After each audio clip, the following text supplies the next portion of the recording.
Hello, everyone. This story is from our foreign language section, where we have many different languages represented with different short stories being told in those languages. Now, you don't have to speak the language in order to find it very useful in falling asleep. If you like the sound of the language, say French or Italian, you will find that just listening to the rhythm and the sound of this language that you like, together with the ambient backgrounds that we have created, will help you fall asleep deeply and quickly and peacefully. It may even help you learn that language. So, without further ado, here is our foreign language story for today.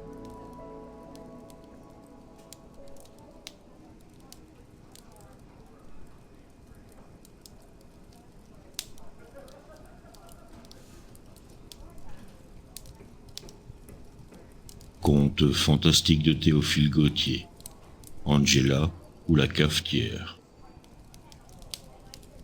J'ai vu sous de sombres voiles 11 étoiles, la lune, aussi le soleil, me faisant la révérence, en silence, tout le long de mon sommeil. La vision de Joseph. Partie 1.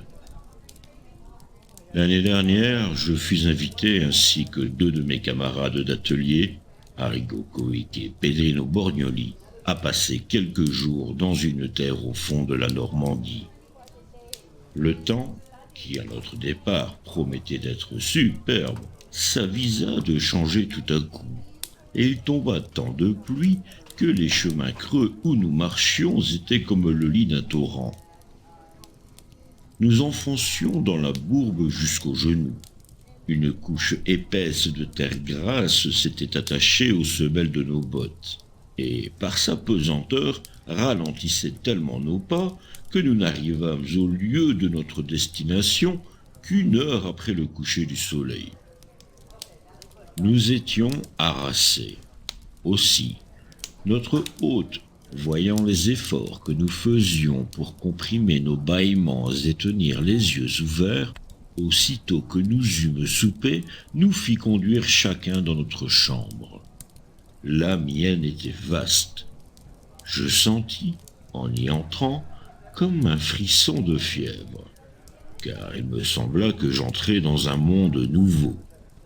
En effet, l'on aurait pu se croire au temps de la Régence, à voir les dessus de portes de boucher représentant les 4 saisons, les meubles surchargés d'ornements de rocaille du plus mauvais goût, et les trumeaux des glaces sculptés lourdement. Rien n'était dérangé. La toilette couverte de boîtes à peignes, de houppes à poudrer, paraissait avoir servi la veille. 2 ou 3 robes de couleurs changeantes, un éventail semé de paillettes d'argent jonchait le parquet bien ciré, et, à mon grand étonnement, une tabatière d'écailles ouverte sur la cheminée était pleine de tabac encore frais. Je ne remarquai ces choses qu'après que le domestique, déposant son bougeoir sur la table de nuit, m'eut souhaité un bon somme, et, je l'avoue, je commençai à trembler comme la feuille. Je me déshabillai promptement, je me couchai, et, pour en finir avec ces sottes frayeurs, je fermai bientôt les yeux en me tournant du côté de la muraille.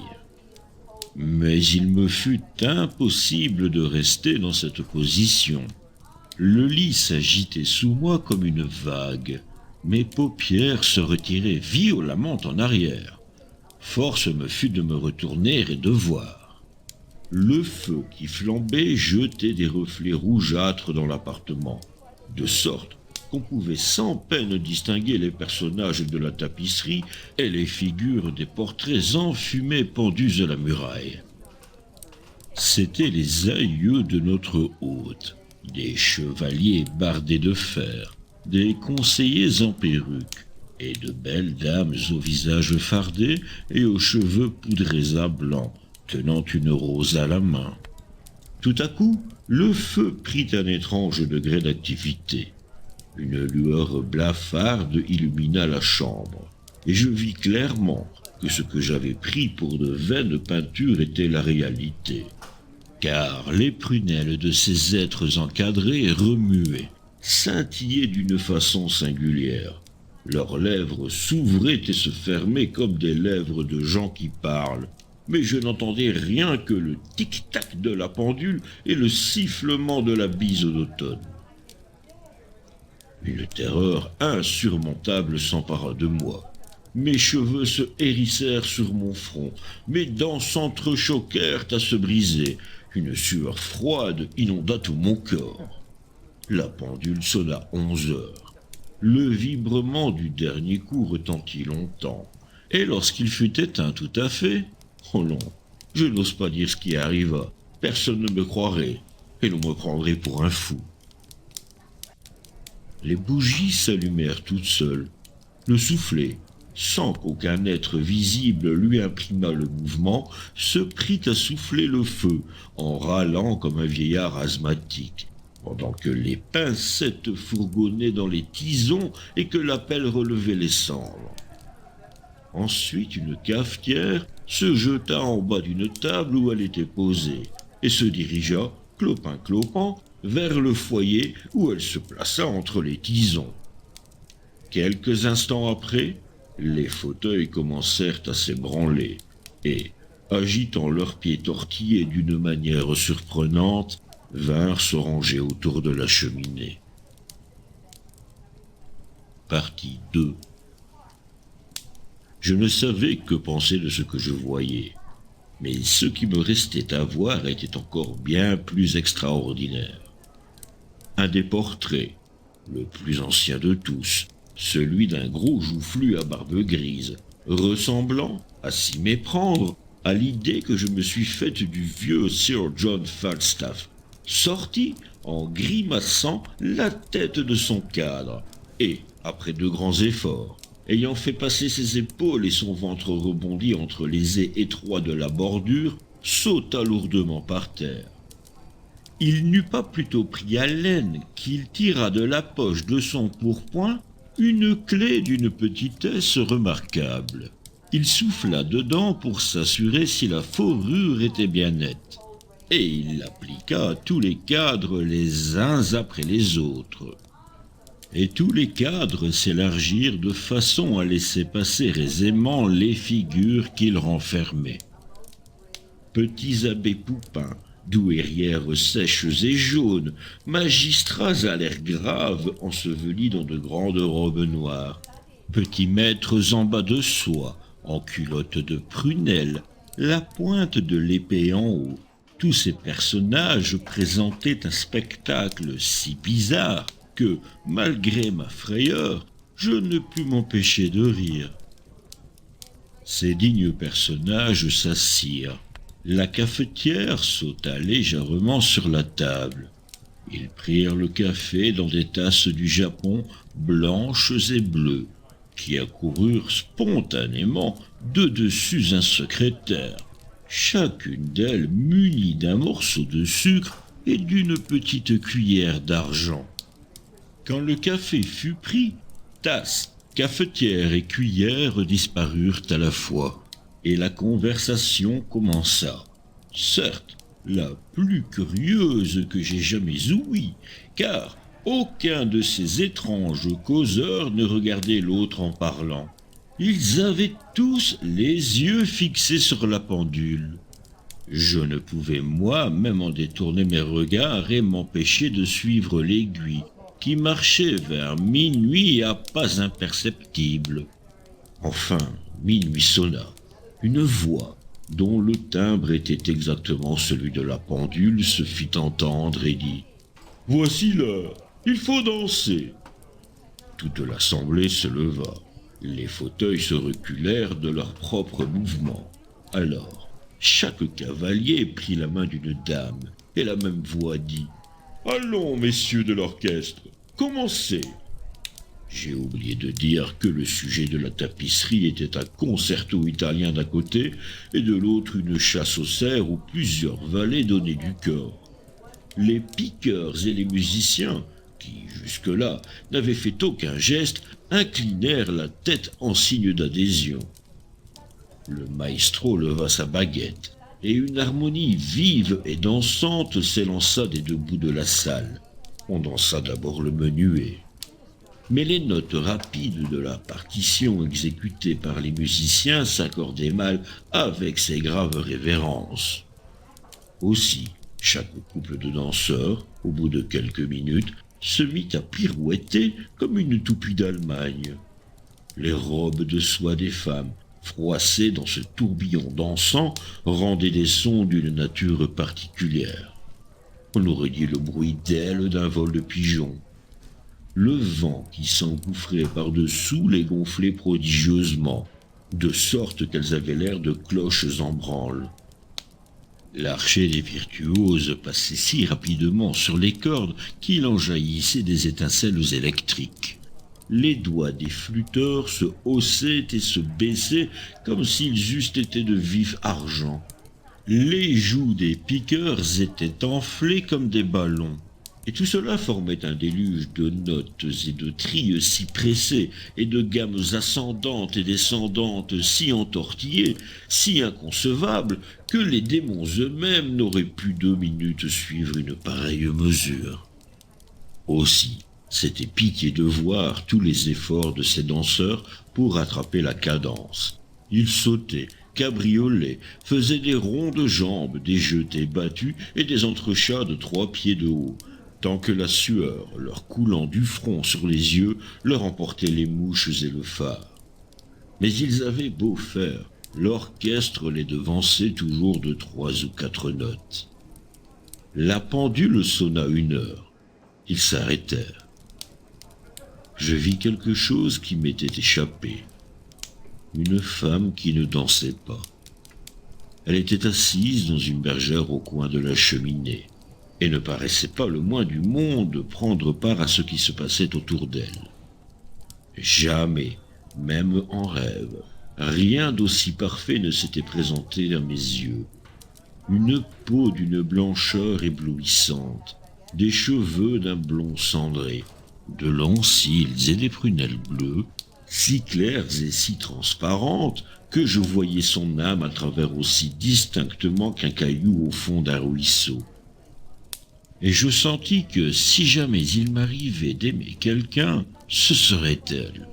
Je me précipitai hors du lit, d'où jusque-là je n'avais pu bouger, et je me dirigeai vers elle, conduit par quelque chose qui agissait en moi sans que je pusse m'en rendre compte. Et je me trouvai à ses genoux, une de ses mains dans les miennes, causant avec elle comme si je l'eusse connue depuis 20 ans. Mais, par un prodige bien étrange, tout en lui parlant, je marquai d'une oscillation de tête la musique qui n'avait pas cessé de jouer, et, quoique je fusse au comble du bonheur d'entretenir une aussi belle personne, les pieds me brûlaient de danser avec elle. Cependant, je n'osais lui en faire la proposition. Il paraît qu'elle comprit ce que je voulais, car, levant vers le cadran de l'horloge la main que je ne tenais pas, « Quand l'aiguille sera là, nous verrons, mon cher Théodore. » Je ne sais comment cela se fit. Je ne fus nullement surpris de m'entendre ainsi appelé par mon nom, et nous continuâmes à causer. Enfin, l'heure indiquée sonna. La voix au timbre d'argent vibra encore dans la chambre et dit « Angela, vous pouvez danser avec monsieur, si cela vous fait plaisir, mais vous savez ce qui en résultera. »« N'importe, » répondit Angela d'un ton boudeur, et elle passa son bras d'ivoire autour de mon cou. « Prestissimo » cria la voix. Et nous commençâmes à valser. Le sein de la jeune fille touchait ma poitrine. Sa joue veloutée effleurait la mienne, et son haleine suave flottait sur ma bouche. Jamais de la vie je n'avais éprouvé une pareille émotion. Mes nerfs tressaillaient comme des ressorts d'acier. Mon sang coulait dans mes artères en torrent de lave, et j'entendais battre mon cœur comme une montre accrochée à mes oreilles. Pourtant, cet état n'avait rien de pénible. J'étais inondé d'une joie ineffable, et j'aurais toujours voulu demeurer ainsi. Et, Chose remarquable, quoique l'orchestre eût triplé de vitesse, nous n'avions besoin de faire aucun effort pour le suivre. Les assistants, émerveillés de notre agilité, criaient bravo et frappaient de toute leur force dans leurs mains qui ne rendaient aucun son. Angela, qui jusqu'alors avait valsé avec une énergie et une justesse surprenantes, parut tout à coup se fatiguer. Elle pesait sur mon épaule comme si les jambes lui eussent manqué. Ses petits pieds, qui une minute auparavant effleuraient le plancher, ne s'en détachaient que lentement, comme s'ils eussent été chargés d'une masse de plomb. « Angela, vous êtes lasse, lui dis-je. Reposons-nous. »« Je le veux bien, » répondit-elle en s'essuyant le front avec son mouchoir. « Mais pendant que nous valsions, ils se sont tous assis.